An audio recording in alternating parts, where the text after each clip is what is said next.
Welcome to my channel study with Angad sir. चलिए students, आज हम लोग स्टार्ट करने वाले हैं एक पोएम एन एपिटाफ, जिसका अर्थ क्या होता है समाधि लेख। आप सामने देख सकते हैं ये गांधी जी का है, राजपथ दिल्ली में, और यहाँ पर लिखा हुआ हे राम। ओके, हम लोग अक्सर देखते हैं कि जब कोई आदमी मरता है तो उसके ऊपर जो है ना ईंट जोड़ करके इस तरह से समाधि बनाया जाता है। ओके, जिसके ऊपर कुछ लिखा होता है, उसका इंट्रोडक्शन। ठीक है, तो इसी को हम लोग बोलते हैं एन एपिटाफ। क्या बोलते हैं इसको? An epitaph. ध्यान से आप लोग देखें, ये जो यही है एन एपिटाफ। ओके, तो आगे हम लोग देखते हैं लेखक के बारे में, जिसको लिखा है वॉल्टर डिलामारे। ओके, आप ये देख सकते हैं सामने वॉल्टर डिलामारे को। ठीक, आगे हम लोग देखेंगे इनका परिचय, पोइट का परिचय। ओके, वॉल्टर डिलामारे जी का जन्म हुआ था, वॉल्टर डिला जी का मारे का जन्म हुआ था 25 अप्रैल 1873। ओके, और मृत्यु मरे थे कब? 22 जून 1956 को। कहाँ पर? लंदन में। ये उनका घर देख लीजिए, ये लंदन का है। और ये वॉल्टर डिलामारे, आप लोग याद रखेंगे, आपसे पूछा जाएगा एग्जाम में कि एन एपिटाफ कौन लिखा है, तो आप ये याद रखें, वॉल्टर डिलामारे। ठीक है, तो चलिए आगे हम लोग देखते हैं कि वॉल्टर डिलामारे जी के द्वारा और भी कुछ जो कंपोज्ड है, जो भी रचनाएं हैं, उसको हम पिक्चर के माध्यम से देखते हैं। ध्यान से वीडियो को पूरा देखें, बहुत मज़ा आने वाला है। आगे देखिए, इनका जो है द रिटर्न एक बुक्स है, पूछा जा सकता है एग्जाम में, द रिटर्न्स कौन लिखा है? Walter de la Mare. Next, summer evening कौन लिखा है? Walter de la Mare. Next, song of childhood, students VVI books, काफ़ी इंपॉर्टेंट, याद रखें, सॉन्ग्स ऑफ चाइल्डहुड कौन लिखा है? Walter de la Mare. आगे देखते हैं पीकॉक पाई। जी हाँ, इसको तो पक्का आप 100% याद रखेंगे, एग्जाम में पूछा जाता है। पीकॉक पाई कौन लिखा है? ये रेम्स का बुक है, ये लिखे हैं वॉल्टर डिलामारे। और आप लोग याद रखें, वॉल्टर डिलामारे को चिल्ड्रेंस पोइट भी कहा जाता है, और पीपल्स पोइट वॉल्ट विटमैन को कहा जाता है। ये देखिए सिल्वर कौन लिखा है? वॉल्टर डिलामारे। जी हाँ, आगे देखिए, ये भी रेम्स एंड वर्सेस कौन लिखा है? Walter de la Mare. Out of the deep, okay, कौन लिखा है? Walter de la Mare. तो आपको एग्जाम में पूछा जाएगा आउट ऑफ द डीप कौन लिखा है? वॉल्टर डिलामारे। चलिए स्टार्ट करते हैं अब हम लोग चैप्टर को, एन एपिटाफ। बताइए एन एपिटाफ का अर्थ क्या होता है? ओके, एन एपिटाफ का अर्थ होता है समाधि लेख। क्या होता है एन एपिटाफ का अर्थ? समाधि लेख, एन एपिटाफ। ठीक, चलिए स्टार्ट करते हैं। आगे देखिए, आगे हम लोग इस चैप्टर को शुरू से ध्यानपूर्वक पढ़ेंगे अब। ठीक है, आप यहाँ देख सकते हैं क्या लिखा हुआ है, here lies a must beautiful lady. Here, here का अर्थ क्या होता है? यहाँ। लाइज मतलब पड़ा होना, लाइज का अर्थ क्या होता है? पड़ा होना, लाइज का अर्थ। ठीक है, here lies a must beautiful lady, यानी कि ज़मीन के अंदर जो पड़ी हुई लेडीज़ है, जो कि बहुत सुंदर थी। ठीक है, बहुत सुंदर थी।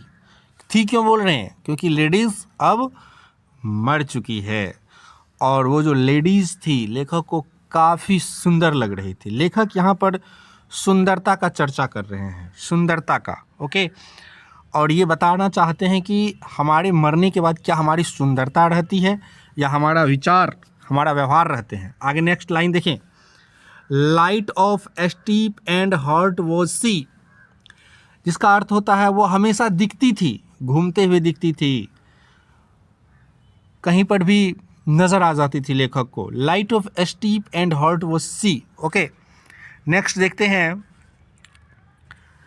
आई think she was the must beautiful lady.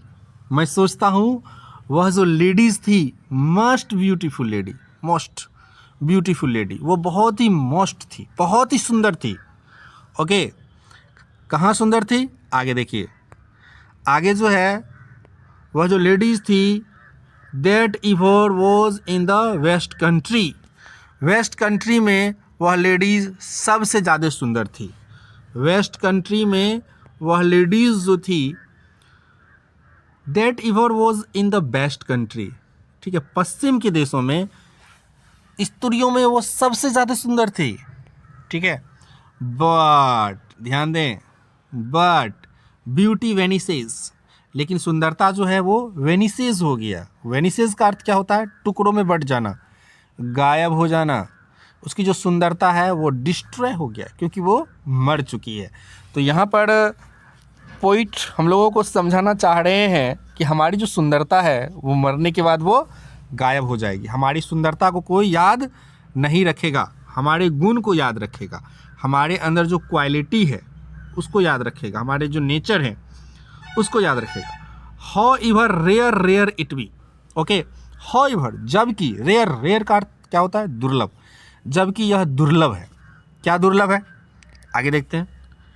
And when I crumble, ध्यान से देखें, and when I crumble, crumble का मतलब नष्ट हो जाना। जहाँ पर लेडीज पहुँच चुकी है वहाँ हम भी पहुँच जाएंगे। कवि दुख जता रहे हैं। And when I crumble who will remember, कवि क्या बता रहे हैं? And when I crumble, okay, crumble टुकड़ों में बढ़ जाना, नष्ट हो जाना। हु विल रिमेंबर, रिमेंबर का अर्थ क्या होता है? याद करना। पोइट कह रहे हैं कि अगर हम भी मर जाएंगे तो कौन उस सुंदर लेडीज को याद करेंगे? ठीक है। And when I crumble who will remember, अगर, और जब मैं मर जाऊंगा, नष्ट हो जाऊंगा, टुकड़ों में बट जाऊंगा, हु विल रिमेंबर, कौन याद करेंगे?